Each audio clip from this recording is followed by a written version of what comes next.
So I've just navigated the route from Earlham train station down Liverpool Road onto Dean Road and then through the allotments, and that brings me out onto this little path here that runs alongside the Liverpool-Manchester train line. It's going to take me up to a little footbridge which we're going to turn right over onto New Moss Road, and that's going to lead on to Moss Road and the Mosses itself, and the next leg of the journey. So check out the map along the way, as there's a couple of turns and a couple of small public footpath entrances that might be quite easy to miss, but you're looking out for the little green signs with the little white people walking along it. But yeah, have a look at the map. A little twisty turny, but once you get through the estate, it's very simple, and we will see where we're going next.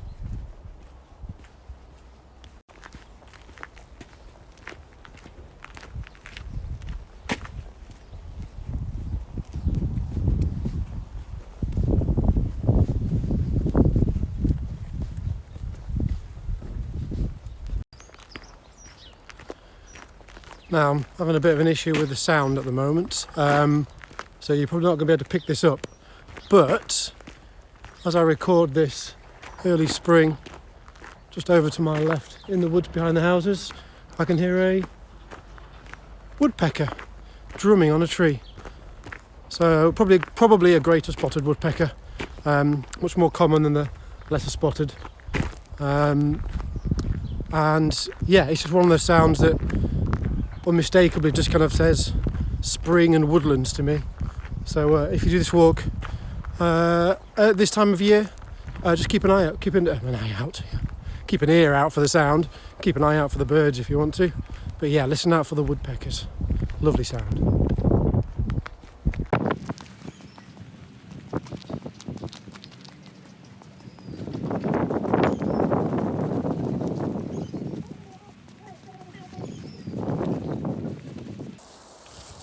So Tony, do you want to give us a little introduction to who you are and where we're at? Yeah, sure. So my name's Tony De Silva, and I'm working on the Carbon Landscape Partnership as the Restoration Officer and Volunteer Coordinator. So as the Restoration Officer, we are developing a number of different projects to basically connect the landscape as much as possible. So we can look at this landscape as one big ecological network, really, like a big wetland that it is. And what landscape are we talking about? Where are we right now? So right now we're in Salford, in Cadishead, and the carbon landscape stretches from Wigan through Salford down into Warrington. Okay, and in terms of the kind of habitats that we're talking about here, I know we're just heading up to a little site that we want to have a little chat about, but what kind of habitats are we talking about generally? Generally wetland habitats. We have a number of lowland raised bogs throughout the landscape, which are really rare these days.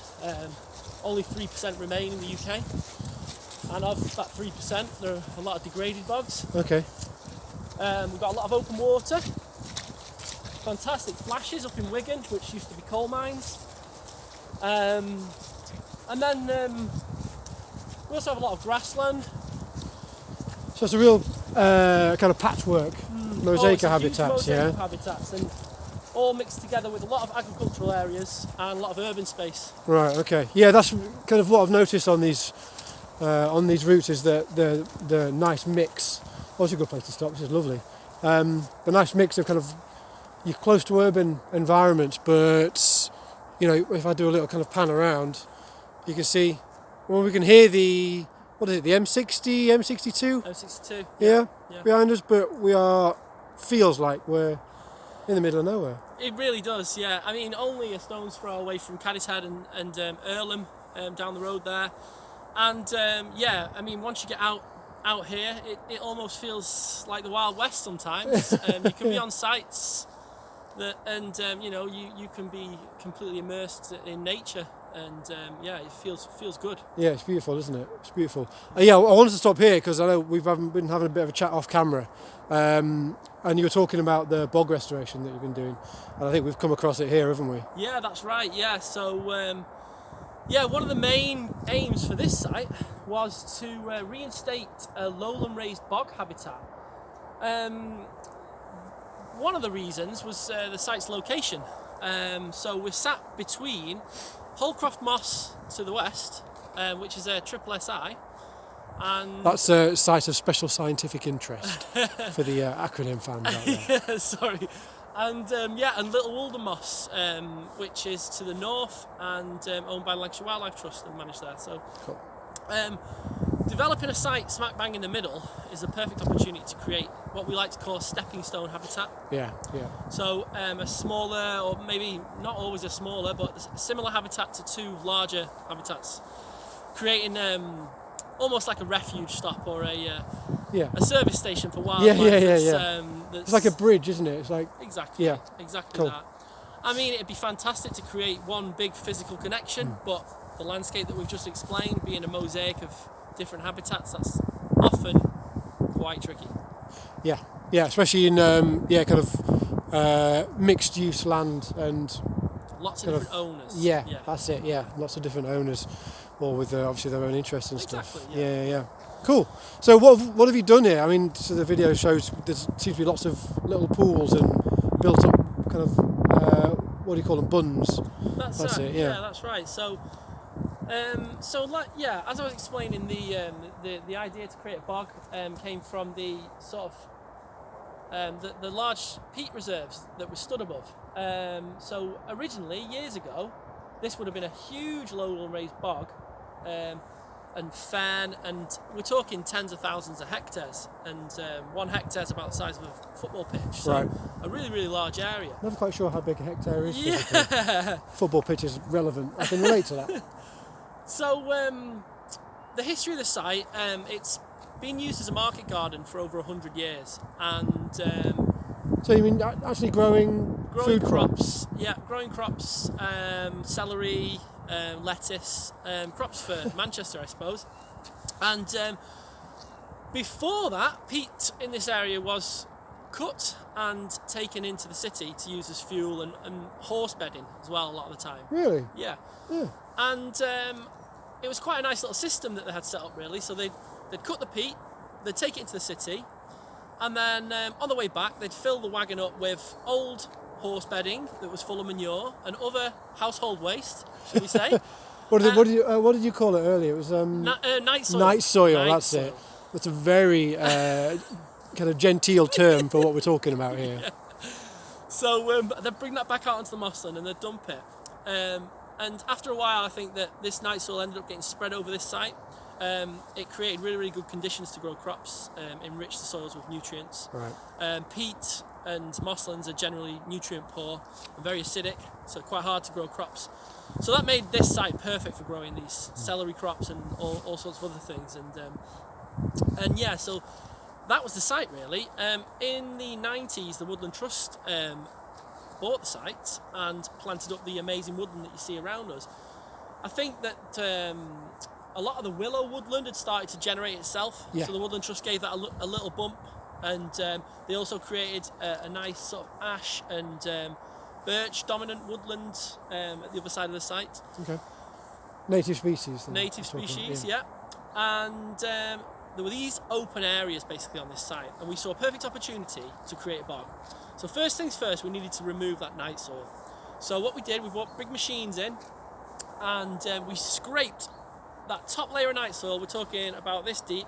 We scraped it all off completely from this whole area. So it's like nearly half a metre. Yeah, it was quite deep actually, but it was so amazing because once you got down to the peat, you could just tell. Right. It was so obvious, you'd hit that peat. This night soil was really, really crumbly. Yeah. You hit the peat and it's this solid mass of ancient soil just sat there waiting to have a breath of fresh air, I suppose.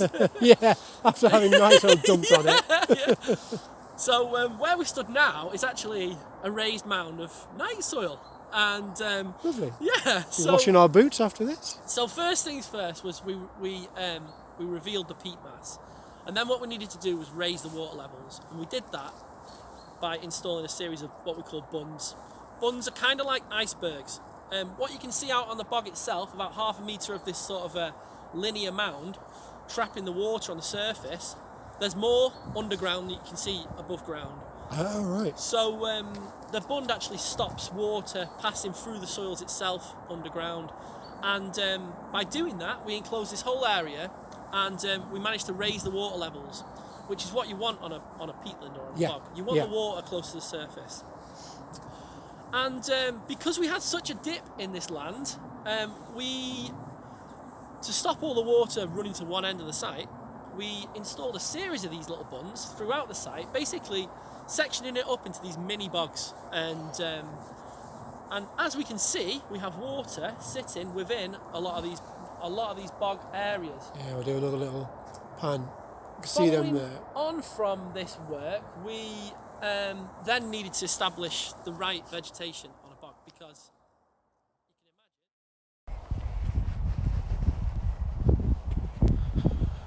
So here we are approaching Little Walden Moss, just over a small bridge and through a little kissing gate onto the reserve itself. There we go, little signpost telling you a couple of directions you can go in, one towards Little Walden Hall and one towards Astley Road. We're going to be turning right, following this lovely little footpath that's been put in towards Astley Road and through Little Walden Moss. And I think I might stop here for a second just to give you a little bit of a view over some of the peat restoration works, and we'll be able to chat to a couple of the project officers, Andy and Jamie, about what the trust has been able to do on this site to restore it to its former glorious mossy wetness. So that should be a good little chat. So we'll catch up with them shortly.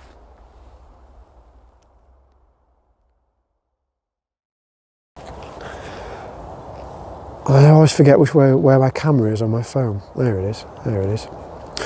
Right, well, I've just stopped off at Little Walden Moss, and hopefully I'm going to be meeting up with Andy and Jamie to have a little chat about some restoration works that are going on here. So let's go and find them.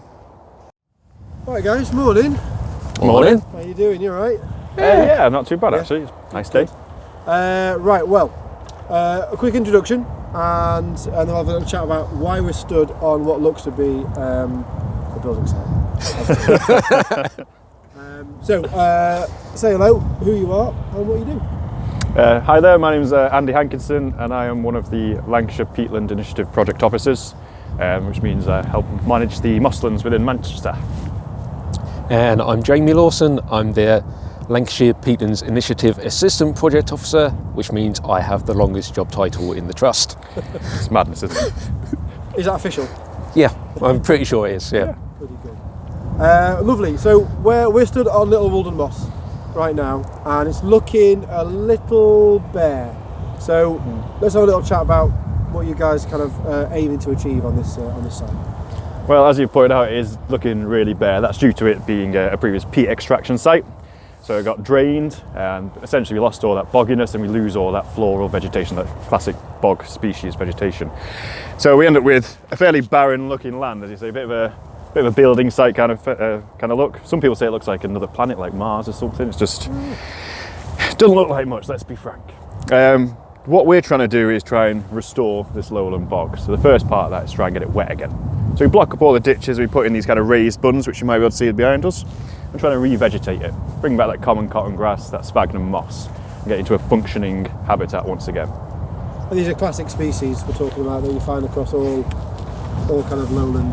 Yeah, pretty much. You know, you look at common cotton grass, hare's tail cotton grass, your different types of sphagnum. I mean, I think it's about 9 on one of our sites, so anywhere up to that would be great. Okay. All these little sphagnums have different kind of niches within the habitat. There, some like it wetter, some like it a touch drier, some can tolerate different pH levels or nutrient levels. But they'll all find their little ways once we create the right kind of hydrology. It's all about getting that hydrology right. Right. And so the kind of the what's the word I'm looking for? Kind of mosaic, patchwork kind of conditions across the site will encourage the most diversity. Is that what you're trying to get to? Well, we want to try and encourage as much diversity as possible, yeah. We don't want to try and engineer it too much either. So as you say, I mean, there's only so much control we can have. We can rehydrate the site, but you're going to get areas where you'll get standing water and areas where you won't. That's fine, because as you say, there's different species which will tolerate those differences and colonise. And that's perfect, because it's all about diversity within a habitat. It's not about having one habitat, very, very strict kind of a species mix. Diversity within a habitat is absolutely key. And Jamie, so from kind of what this site is looking like here, where's the best place to go to have a look at what you are aiming to have? About a 10-minute walk eastwards. We've had that side of the site for an extra, 5 or 6 years. So yeah, done a lot more restoration and it's starting to look pretty boggy. Cool. Well, should we go and have a look at it and see what you guys have achieved? Absolutely. Sure. Let's go. Right, okay, so we've come across to a different patch on the moss here, and hopefully this would give us a bit of an idea of what you guys are trying to achieve. So do you want to kind of give us a bit of an overview of what you've done here, what's happened on this patch? Yeah, so this patch, all this cotton grass is hairtail cotton grass and common cotton grass. This was all planted about 18 months ago. Yeah, 18, 20 months, yeah. Mostly by volunteers, so they were only about that high then. And What, the volunteers? Or the both, we've got a special group. And so yeah, you can see it's growing really well. It's, loving the nice wet area over here. Yeah. So these clumps here have come from really small plugs. Yeah, so yeah, they come in little plug, little bit of soil, little bit of grass, and then grow about 2,000 times bigger in a couple of years. Yeah. Really? Wow. It's massive growth spurt they've had, and that's largely down to the fact that this particular area was laser levelled. So we were talking about the hydrology before. Yeah. So we want the water table to be about 10 centimetres below the surface. Anything within that range is great. So it was laser level to scrape off to do that, and the spoil put this kind of access track in for contractors to get in. So that means that we knew the hydrology would be perfect for these kind of species. And the growth just backs it up entirely. You know, that kind of growth in 18, 20 months is pretty astonishing, really. Yeah. So you've almost got, 90% vegetation cover? In the space of 18 months or so, 18, 20 months. And it was basically 5% before. Yeah, Pretty much completely bare. So it's been a really good success, because of course if you have bare peat, what you got is a problem. You know, it's going to be emitting carbon, and that's the key thing here. So throwing out carbon when it's in a degraded state, or when it starts to become to a restored state, and you restore that bogginess, that hydrology, starts to sequester carbon again, or can do that again.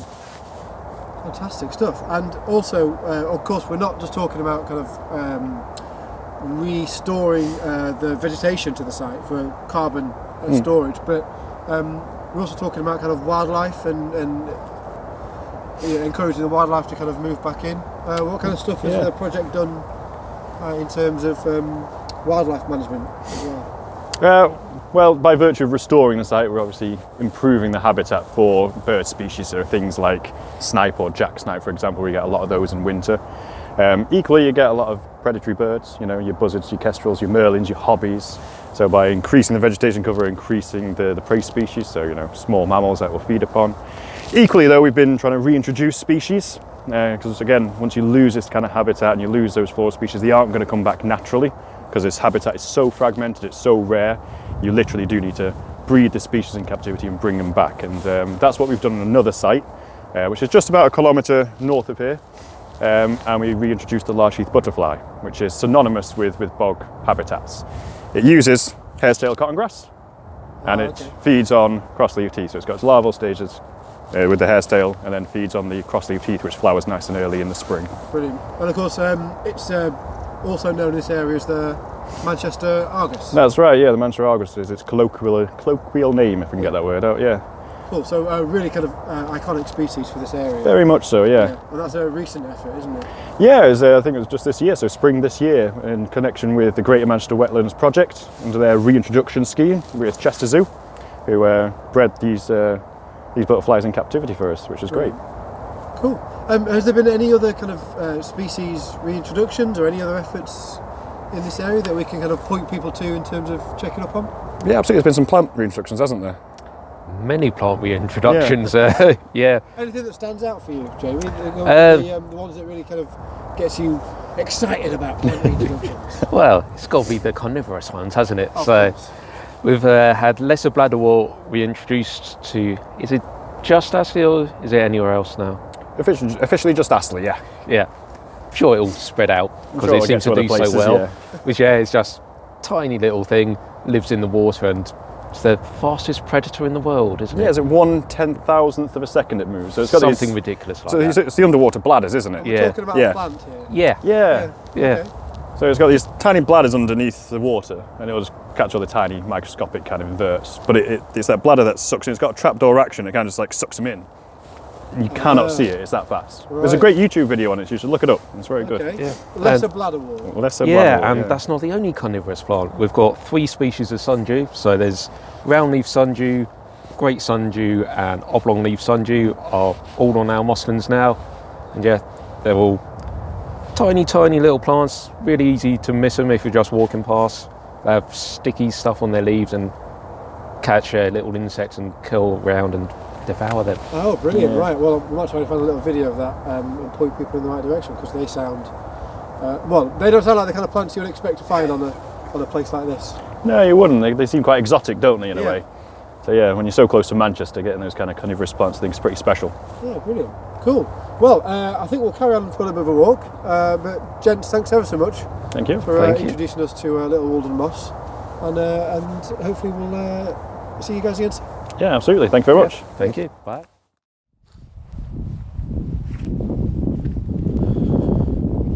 So I'm just preparing to leave Little Walden Moss Nature Reserve, but I thought I would just point out, as you leave this car park area, on your left there's a little trail running off that runs along the edge of a tree line that looks out onto Little Walden Moss. It's a great spot for some bird watching.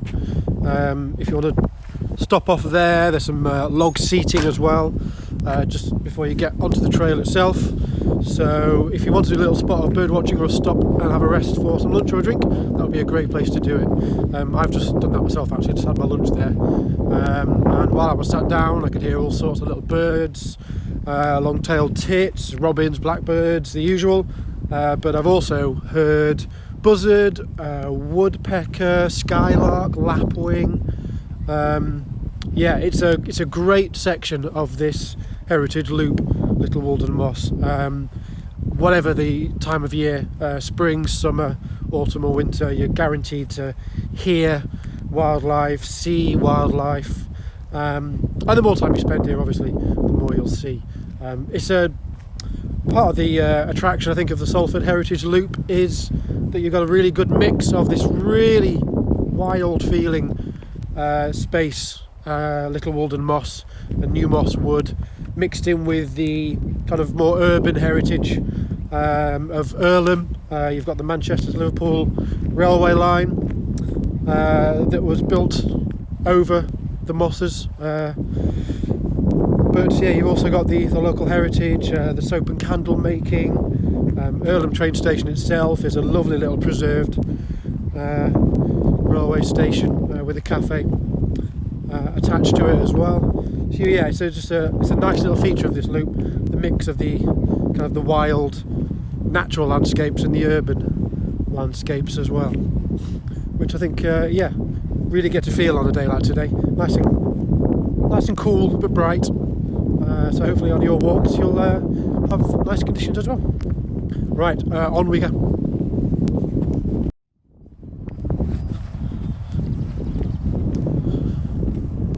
This is a handy landmark on the route.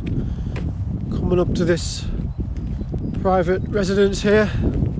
Someone's home. They've clearly spent a lot of time making their own. But yeah, if you wanted to stop here for a moment or two and have a look, I'm sure the owners wouldn't mind. You probably see something new every time you come past actually as well. It's pretty spectacular, and they've got some nice views as well.